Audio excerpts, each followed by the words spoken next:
Tela Preta, projeto apoiado com recursos da Política Nacional Aldir Blanc e Secretaria da Cultura e Turismo de Quixeramobim.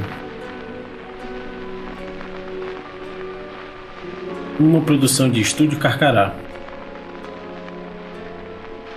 O tempo não destrói apenas paredes, ele transforma lembranças, apaga nomes e ressignifica histórias, mas em meio às ruínas ainda ecoam vozes do passado.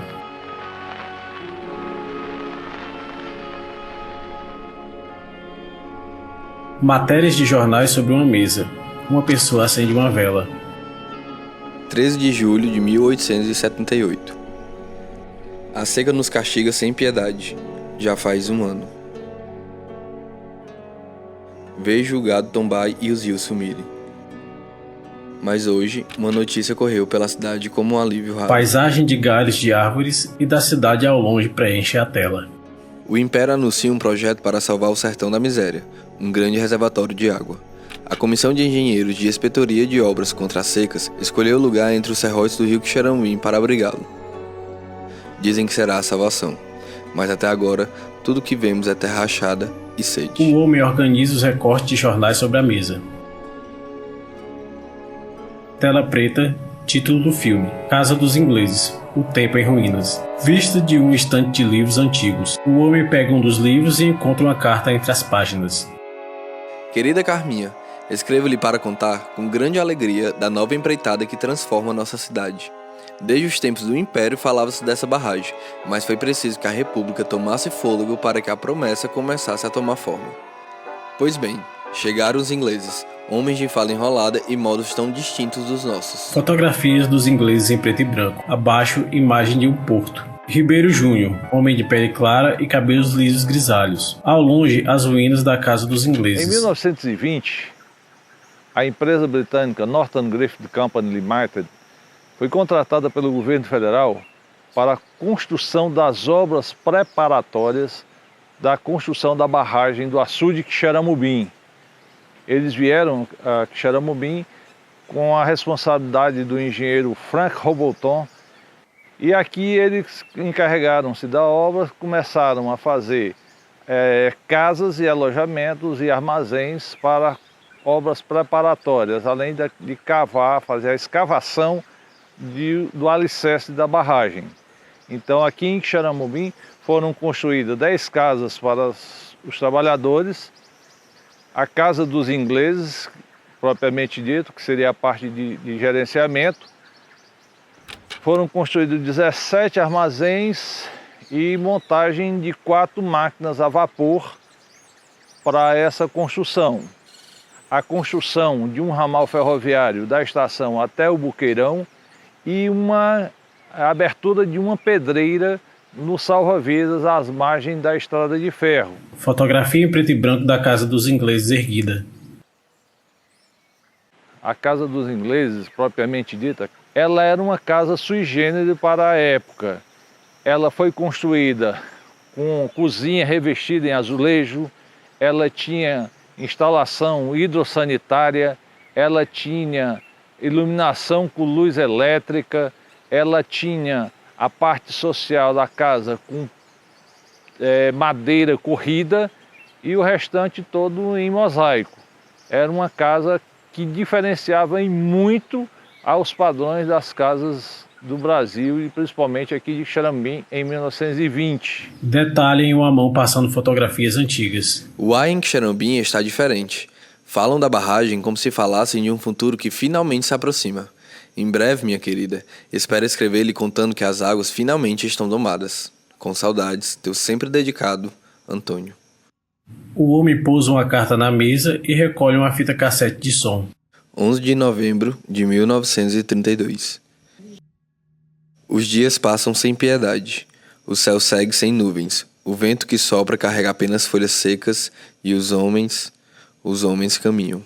Vieram aos milhares, famílias inteiras, homens, mulheres, crianças, todos fugindo da fome. Fotografias da migração. As construções deixadas pelos ingleses, que um dia simbolizaram o progresso, agora se tornam abrigo da miséria. Ninguém sabe o que será deles, nem de nós. Minha avó morreu na seca de 32. Aqui está num curral Aí ela adoeceu, aí faleceu ela e 2 a 3 filhos. 2 tem certeza. Aí eu tava os pobres tudo dentro do curral e ficava alimentando com feijão e arroz, dando dentro dos camburãozão, desde que vinha e voltaram para lá de pés, atrás de recursos, de escapar. Que lá não tinha ganho, não tinha nada. Aí inventaram de vir para cá. 5 de fevereiro de 1950. O velho rio arrastou consigo os dias mais amargos. As paredes das casas dos ingleses agora ecoam risos e música. A vida continua encontrando seu jeito de florescer. O homem folheia um álbum de fotografias em preto e branco. Vládia Simão, mulher de pele clara, cabelos grisalhos, está sentada em meio a um jardim.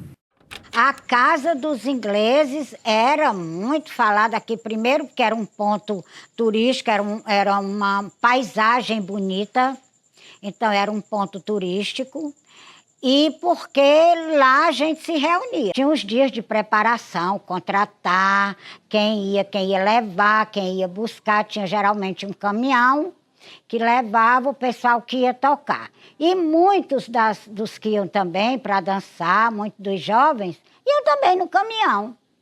Ou então a gente ia de bicicleta ou a pé. Ia até um certo ponto, de bicicleta ou de jipe, e aí a gente descia e ia a pé. O restante a gente subia a pé. Era um morrozinho até razoável, mas como era todo mundo jovem, a gente nem achava ruim, achava era bom, porque a própria subida já era o início do passeio, já começava a animação. Era dentro da casa, tinha a cozinha, tinha uma sala grande, eu me lembro que tinha uma sala bem grande, tá entendendo? Então a gente ficava dentro da casa. Os músicos ficavam numa parte assim do alpendre e o restante do alpendre era onde a gente dançava. Mas a casa era aberta, era disponível, tinha uma sala bem grande, não me lembro se tinha quarto, quantos quartos tinha, isso aí eu não lembro não. Mas eu sei que tinha uma sala bem grande e um alpendre muito convidativo para dançar. E era lá que a gente dançava. Fotografia antiga de pessoas em frente à casa.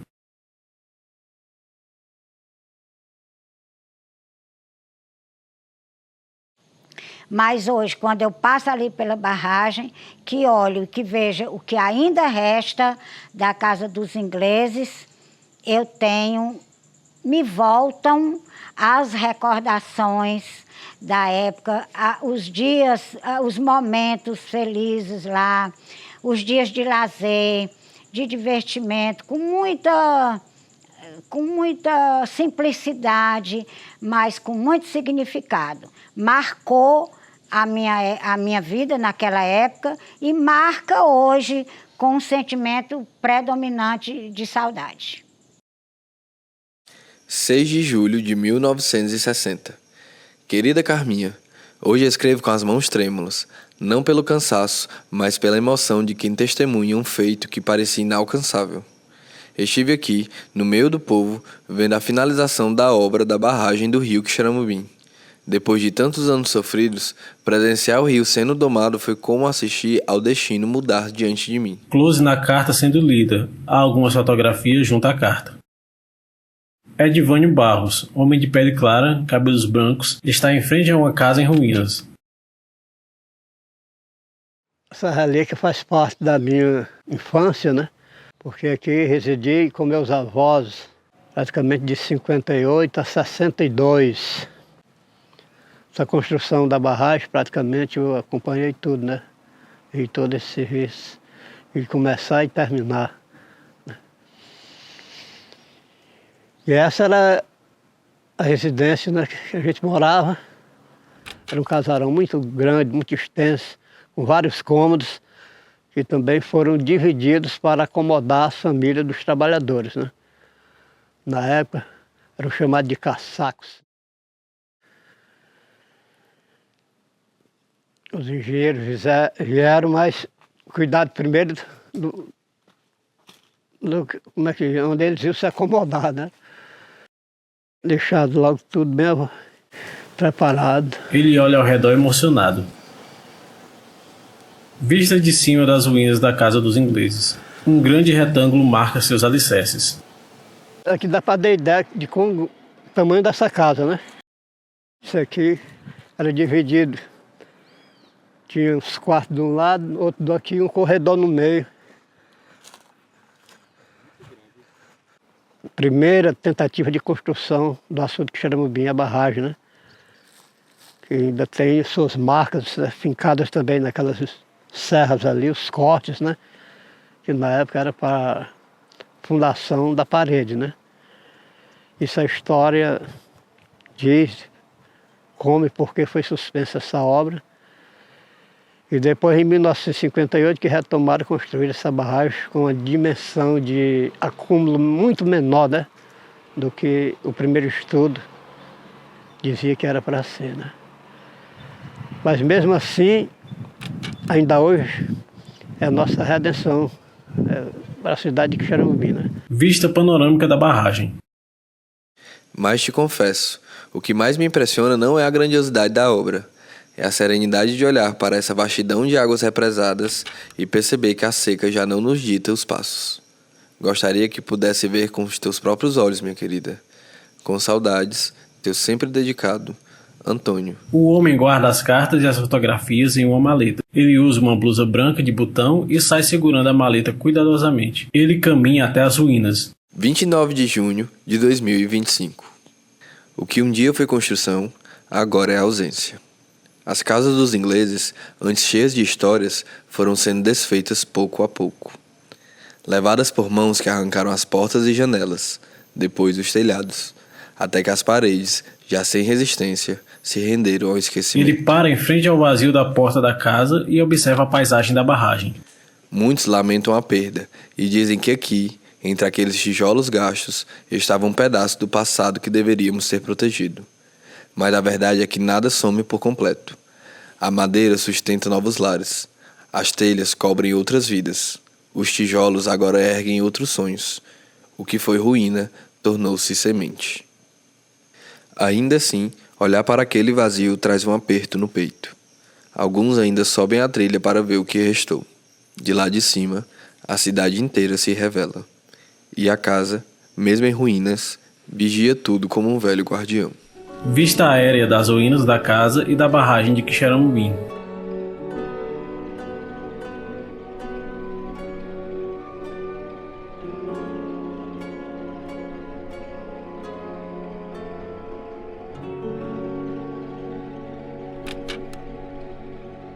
No ano de 1925, o então presidente Arthur Bernardes decreta a paralisação de todas as obras do país. A construção da barragem de Quixeramobim estava entre as obras afetadas. Durante a seca de 1932, 4.552 pessoas ficaram presas em campos de concentração em Quixeramobim. Acredita-se que as casas dos ingleses tenham sido usadas de currais. Mesmo após a finalização da construção da barragem em 1960, a seca continuou a afetar o Sertão Central, provocando o aumento de saques a armazém da zona urbana. Apenas a partir da década de 1980, com a criação de novas políticas públicas de apoio à população rural, essas movimentações começaram a diminuir. Direção e roteiro, Marcela Simão. Produção e edição, Alan França. Cinegrafia, Thalita Machado. Acessibilidade, Nucorre Produção. Consultoria de audiodescrição, Estefânia Simão. Entrevistados, Ribeiro Júnior, Luiz Ricardo Ferreira, Vládia Simão, Edivânio Barros. Ator, Samuel Pinheiro. Agradecimentos especiais, Dr. Valdeci Alves, Professor Carlos César Sabino, Professor Maron Simão. Uma produção, Estúdio Carcará.